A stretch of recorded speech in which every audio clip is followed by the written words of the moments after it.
loolu mënta am ci république mënta am ci état. alors dañu lay bàyyi nga soufflé daañu ñëwaat ci yow léegi Amadou la composition du nouveau gouvernement lecture bi nga ci am lan la en commençant ba ca nomination Al Amine ak véritablement gouvernement bu yees bu ñu am. d'accord en fait Mohamed dafa am déjà. ñu ngi nuyu Abdou Nguera il vient de nous rejoindre. xam naa daañu ko jox kàddu léegi waaw ma ne dafa am benn affaire boo xam ne dafa attirer sama attention. oui keroog bi ma déggee docteur Abdourahmane Diouf mu ne il est resté 9 mois sans salaire avec son cabinet. waaw je crois que dans un état sérieux un ministre mënut a liggéey pendant 9 mois ñu koy wax ay problème bu paperasserie fii la kayit di jaar fii la kii dañoo war a régler lii mu toog 9 mois amul salaire. c'est quand même catastrophique. c'est catastrophique et c'est viral hein. Voilà donc ça veut dire que y a ça c'est un problème de notre administration. Oui. Hein? Au-delà même de gouvernement c'est un problème de l'administration sénégalaise. Et defoon nañ fi ay assises pour xool nan la ñuy réformer l'administration sénégalaise mais je crois que il est temps que nag ñu jublu ci parce que l'administration est très obsolète. mais ma question mooy ñan ñoo toog ñan ñoo toog foofu noonu. ñi waroon liggante kayit yeeg yooyu noonu biir administration bi aussi. il faut que ñu def ci taxaw seetlu. très bien très bien y a anguille sur roche. donc de toute façon li leer ba des daal mooy le constat est là. Un ministre avec son cabinet ils sont restés sans salaire. C'est le même cas par exemple c'est juste une petite digression. Oui. L'entraîneur de l'équipe nationale qui part à la Coupe du Monde sans contrat. Sans contrat ni salaire. Donc, voilà quoi donc cela pose problème. Maintenant je vais répondre à ta question. Oui. mooy xam nga gouvernement bi maanaam tey da nga koy dooree ci biñ ne Ousmane Sonko dàq nañ ko biñ ko dàqee mu dem assemblée loolu daañ ci ñëwaat après. Oui. ñu toog di xaar gouvernement. donc pendant 10 jours amuñu gouvernement ñu togg di togg ba bés ñu taxaw ne gouvernement bi egsi na bii la ñu gis ne ci choix yi. man sama jàngat mooy on veut rapidement régler les problèmes économiques.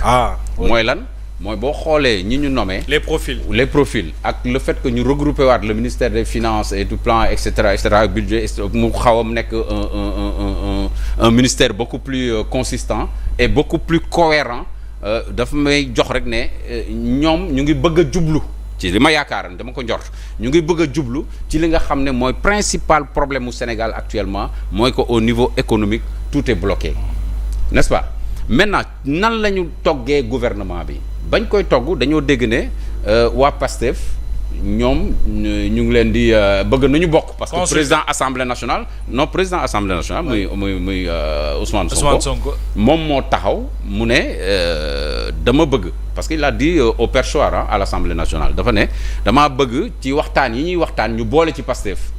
mais man je lui réponds tout de suite et j'avais fait un post man ko on ne peut pas avoir le beurre et l'argent du beurre. c'est-à-dire que moom il peut pas avoir l'Assemblée nationale sans partage presque parce que ba mu ñuy defar liste Assemblée nationale boolewu ci benn allié. coalition Diomaye dafa taxaw mu ne ànduma kenn. oui ñi nga xam ne ñoo la jàppale même bu dee 1% mais dara la un électeur n'est jamais petit. parce que différence de voix mën na se jouer à une petite chose donc kon yow ñi la jàppale am nañu doole amuñu doole mais wormaal leen. mooy bu taxawee ne man liste bi may def liste Pastef la ku bokkul Pastef doo ci bokk mais on l'a laissé faire donc président Diomaye dafa bàyyi il n'a pas objecté d'ailleurs toujours ma koy wax ñi nga xam ne ñoo bokk ci coalition Diomaye président yëpp dañoo bind ay communiqué pour soutenir la liste de Pastef waaw léegi yow nga régner sur l'Assemblée nationale sans partage léegi nga ñëw nga ne damaa bëgg samay nit figurer dans le gouvernement mais c'est inadmissible c'est-à-dire que man erreur boobu bu ko président Diomaye Faye defoon ma xam ne exactement soit il est dans un complot soit dafa gëmul li muy def mais heureusement jëlul ñi nga xam ne waaye parce que mënoo réclamer wu yow nga téye assemblée ba pare infiltrer le gouvernement c'est-à-dire que le gars il va gérer aussi bien mooy Ousmane Sonko il va gérer aussi bien l'assemblée et il va gérer une partie de l'exécutif parce que comment on peut demander la moitié des ministres du gouvernement la moitié des ministres bu boobaa mooy téye assemblée téye exécutif mais loolu bu Diomaye kay bu boobaa mu démissionné nag mais heureusement gis naa ne topp ko ci donc il a fait son gouvernement à sa guise et on a vu que y a des ministres de Pastef yoo xam ne bokkuñu qui se réclament carrément de Pastef yoo xam ne bokkuñu maintenant am na ci ñoo xam ne ñoom dañuy bokk bien vrai que Pastef lañ bokk. mais dañ ne ñoom dañuy bokk ci gouvernement bi. parce que ils vont travailler pour leur pays. Exactement. mais lan mooy conséquence bi mais dañ ne ñenn ñi dàq nañ leen. waaw dàq nañ leen ci comme Yankhoba Diémé. dàq nañ leen ci biir Pastef seen localité. Moussa Bala Fofana moom xaaruñu dàq ko daa sonn daa ne moom man démissionné na parce que saaga yee metti donc du coup il a rendu le tablier. léegi ñu nekk dans cette situation ñu gis ne gouvernement bi léegi. am na ñoo xam ne ñi fa nekk yëpp Diomaye moo leen tànnal boppam et muy consacré aujourd'hui li ma doon wax fii keroog mooy que dañu taxaw ci kanamu ñaari Pastef.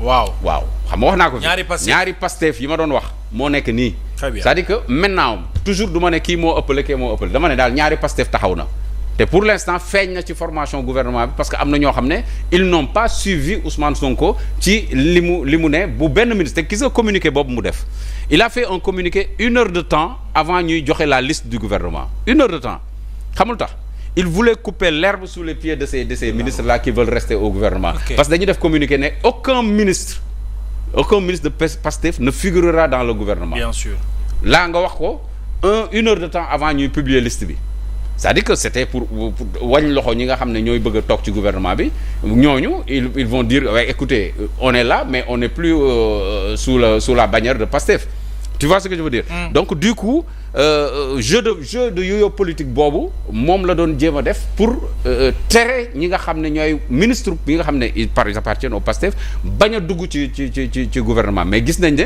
am na ministre yoo xam ne décidé nañu dañuy rester dans le gouvernement et même des alliés yoo xam ne on les considérait comme des proches comme Déthié Fall on le considère comme un proche de Ousmane Sonko il a décidé de rester dans le gouvernement et ça aussi te gisoon nañ proximité bi amoon bañ naan seen parti yi dañ koy dissoudre dans le Pastef ou pas mooy gis na bi ñuy def grand meeting bi on a annoncé que certains partis des alliés ils vont rejoindre le Pastef donc Déthié Fall ci la bokkoon kon nag gis nañ ne Déthié demul loolu aussi dafay am loo xam ne da koy day wane ne fi mu toll nii am na loo xam ne mi ngi échappé Ousmane Sonko dans le contrôle des cadres du Pastef. Très bien waaw il ne contrôle pas tous les cadres du Pastef parce que wane na ko gouvernement bi ni mu composé wane ko léegi fi may daanele mooy Ousmane Sonko mënut a taxaw defar communiqué ne benn ministre Pastef bokkul ci gouvernement bi ku fa bokk yaa fa bokkal sa bopp waa ana DG yi.